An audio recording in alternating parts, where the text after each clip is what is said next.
Yeah. All right. So you're Bella. Yes. My name's Jeff. And you opted for the spontaneous question, so you don't have no idea what it's about. Yes. So the question is, I'm doing this for my church, and I'm trying to show people we can have conversations about religion wherever, right? Okay. So the question is, two parts. What do you think happens after we die? Which is hopefully not too morbid of a subject. And then the second part, like whatever you believe about it or have doubts about it, like how did you get there? If that makes sense. Yeah. Yeah. Okay, so, well, I believe after we die that there's some kind of other place to go to. So I'm not specifically sure if it's like a heaven or a purgatory or hell or something like that. Mm-hmm. But I do believe that there's like another location that we'll all be at. Yeah. And, I mean, I guess there's specific doubts of like, because heaven is usually for Christianity or like certain Catholicism religions have different like locations of what the paradise would be. Yeah. So I think like what like made me cause these like specific doubts of like a specific heaven, hell, and purgatory is more of like how we deserve certain things, I guess, and like just the doubt of like religion itself and like if it exists and if it doesn't, and if there's something actually out there, and which like is causes like doubt within a person's like beliefs. So like doubt as far as like you can't know for sure. Yeah. But it sounds like you have beliefs. So beliefs are basically like we can't prove them scientifically, right? Yeah. And that's why it's very interesting for me to ask this question of a lot of different people, because everyone's got something else to say about it, right? Or how they got there. You know. Yeah. Now, would you say along with that, do you believe in God or a higher power? I think there's something out there. Of course, I think the world is too big.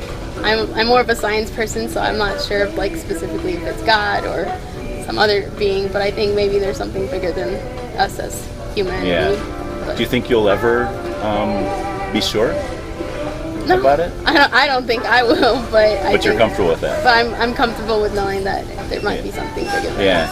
Yes. Do you it sounds like you have a Catholic background. Usually when people mention purgatory, it's like I went to a Catholic school for a few years, and then I was baptized Catholic, but I'm more leaning to like doubtful side where I'm like exploring other.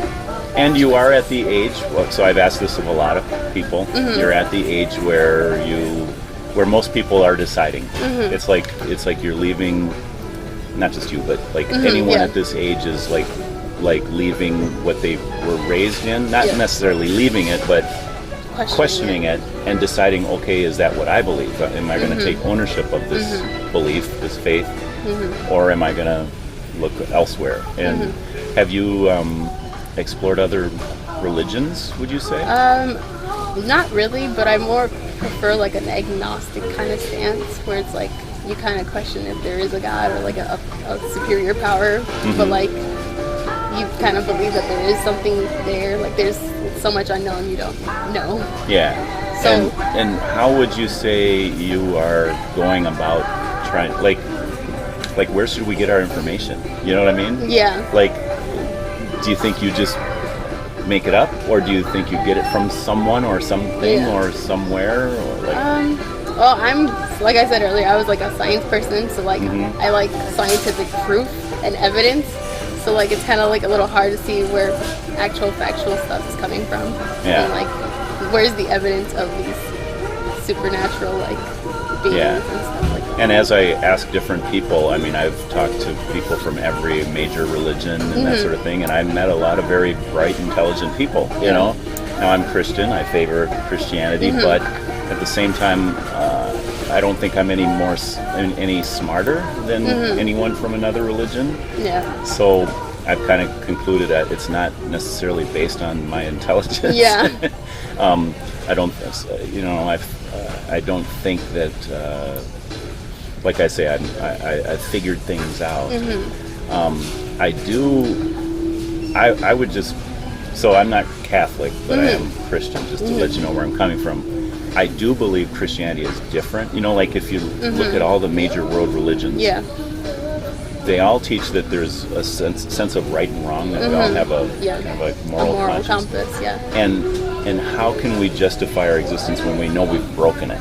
And so I'm pretty sure you would say, like, you've done things that you don't believe you should have done. Yeah. And, Right and wrong, and yeah. they go against your conscience, right?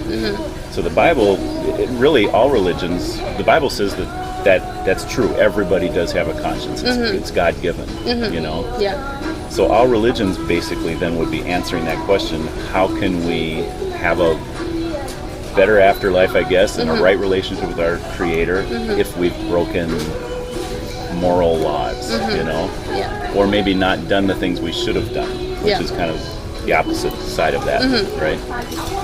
The Bible actually says that in Christianity, we can't pay for the bad we've done with the good that we ought to do anyway. So what that means is like if you do something good for someone, you're using your God-given gifts, your intelligence, your health, your time, in a way that God would expect you to use. And so in other words, we should do that because it's the right thing to do. The right thing, yeah.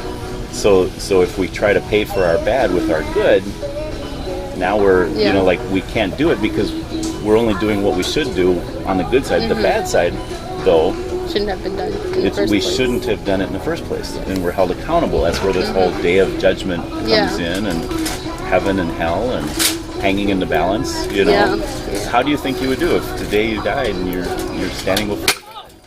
Oops. Are you okay? Yeah, I'm fine. It's just icing on a challenging day.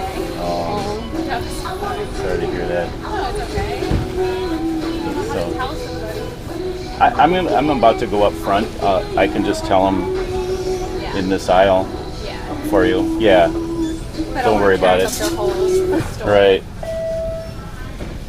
So I don't want to like overstay my welcome. Yeah, no, But that's fine. forgot where the camera was. So kind of broke my train of thought. Oh, you asked me So- if I were to die today. Yeah. What do you think of that? Well, I don't know. I mean, I've done a lot of good in my life, and I'm 20 years old, so I'm like, I haven't done anything much to begin with. My Bad. life has just started. Yeah, I've barely started college. I'm like, Right. just getting there. So, I mean, I study every day. I don't do anything. I don't do drugs. I don't drink alcohol. So I'm Yeah. just like, I think I'm pretty okay if I were to be judged by like some super being. Yeah. I think I would be fine, but I don't think I would be pretty. Now I don't want to put a damper on it. Oh yeah, no. But so as a Christian and Catholic, we know that the Bible offers good news. There's hope of heaven, right? The thing that makes it good is there is bad news. Okay. Yeah, In other you can't words, have one without the other. yeah. So it's like if someone said, like, I paid your fine for you. That would be good news unless you thought, well, I didn't have a fine to begin with. Yeah. You didn't have to do that, Yeah. right? So the Bible actually says Jesus paid our fine for us, but it's not good news if we don't think that he needed to. Yeah. See what I'm saying? Yeah. So I'll just give you a couple questions. They can be kind of negative, but how many lies have you told in your life? Oh, too many. Okay, Yeah. you're right. And Yeah. and even one would be too many, Yeah. right? Yeah. You knew it was wrong, you did it anyway. Yeah. So you would be called what would you be called if you... I mean, if you count all of my lies and you put them in like a pile, I guess you could call me a liar. A liar, but, yeah. right. Yeah, maybe not a habitual liar, Yeah, I'm thinking, no. but a liar. You've Yes, told lies. I have. Have you ever taken anything that didn't belong to you? Maybe from my like brother or sister who's like, I like that sweater. It's mine now. Right. But like, And it's kind of like, it doesn't matter the cost, you know? The reason I say that is because, in the Bible it talks about Adam and Eve, and they broke God's law. They were kicked out of the garden. yeah. All they did was eat from a little apple, a forbidden fruit, yeah. So we could say, okay, God, I knew it was wrong to take things that aren't mine, and all it was this little piece of candy. But who are we to think that we can just break God's rules when we think they're not that important? Yeah. See what I'm saying? Yeah. So it does become important, not maybe the value of what we took, but who it Took is, it from. or whose rule it is that we've broken, if that makes sense. So it's God, it's the 10 Commandments. They're not 10 suggestions, Yeah. you know? Yeah. So I won't go through all the commandments, but you're kind of getting the point, Yeah. right? No. So, if you were to be judged on just 2 commandments, right? Sounds like you maybe have broken the one about stealing. Yeah. Definitely have lied. Yes. Would you be guilty or innocent standing before God? I guess according to these commandments, I'd probably be guilty. Guilty, and the Bible actually says everybody is, but I think it's important to kind of break them down and say, okay, are you, am I personally guilty? Have I broken them? If I was standing on Judgment Day, I can't point to all these other people. All I can say is, okay, God, you're looking at me and you're looking at my life and the things I knew I shouldn't do, and I did them anyway, right? And so that's the bad news, which I don't want to dwell on, but I think it's important to mention. Yeah. The good news is that, another bad news is that God is so good, He must punish sin. There must be a consequence for our sin. So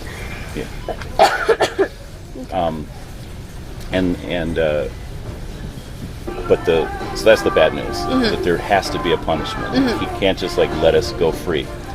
So, because He's good, Yeah. But the good news is He took our punishment for us in our place, on the cross, which you've heard that Jesus died for our sins. Yes.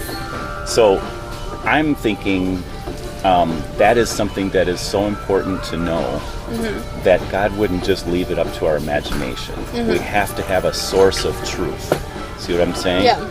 And so we can know, for me, I know I've been a Christian. I became a Christian when I was younger than you. I think I was 17. And from that moment on, I knew that I was going to go to heaven, not because I deserve it, but because Jesus took my punishment for me, and He's worthy. He if I think that that what He did in my place on the cross wasn't worth it, then I'm kind of saying, well, Jesus, you're not worth it, because that's what he did in our place. And so my confidence doesn't come in my own self-righteousness. I'm not, I've broken all those commandments and more, The confidence comes in Christ and knowing Him.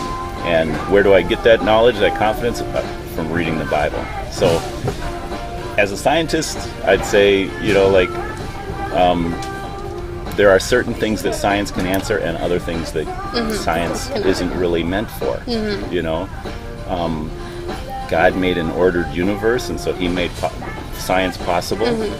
But there's some things that we can't know for sure, especially history and what did Jesus, we can't run an experiment to prove things. We can just look at the evidence, and the more I look at the evidence, the Bible, the more sure I am. So I want to just encourage you to read the Bible. It's there. It's meant to be read. Okay. Have you ever checked it out much? I've read the Old Testament and the First Testament or something. Did you go to Catholic school? Oh no, I took it in a literature class to interpret the Bible, or just that one passage. But I mean, that's helpful. There are different genres in the Bible. Yeah. And that's very helpful. But I know, because I'm actually a public school teacher, and one of the schools I was at did teach the Bible as literature, which is to say it was written by man, and this is the genre, and they kind of take God out of it. It's more of the literary aspects of. And as a Christian, I do believe man made it, man wrote it, but that God inspired those people to write what He wants. So I'd encourage you to check it out. Sorry. I'm going to turn this off, and can I give you the information where you can see this?